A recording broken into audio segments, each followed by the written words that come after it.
सगळी लोक अहवालात येऊ द्या, नाही तर काय होतंय सप्त्याची कमी देऊ द्या. 500 रुपये द्यायला कुणाला जड नाही. आज 500 रुपयामध्ये काही होत नाही. नाही नाही, आपली कमीत कमी 2000 पावती झाली पाहिजे, 30 लाख रुपये वर्गणी झाली पाहिजे. आणि माझी यात्रा कमिटीला विनंती,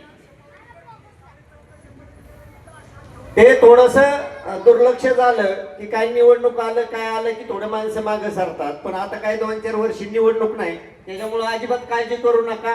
घरी जाऊन घ्या. एकदा ती लोक यादीमध्ये येऊ द्या.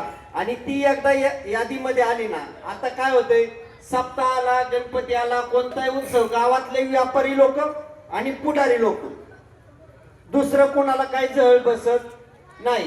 त्यामुळं वाघेश्वराची ही वर्गणी अगदी कंपल्सरी घ्या अशी माझी सगळ्यांना विनंती. आपल्या इथं जे कोणी सर्व्हिस करत असेल त्याचं काहीतरी फुल नाही फुलाची पाकळी येऊ द्या, कारण तो आपल्या भूमीमध्ये 4 पैसे कमवतोय, त्याचं कुटुंब चालतं. या दृष्टीने यात्रा कमिटीने काम करावं अशी त्यांना विनंती करतो.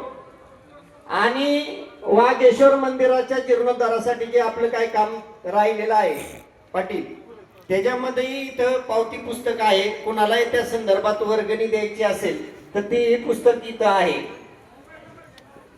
आणि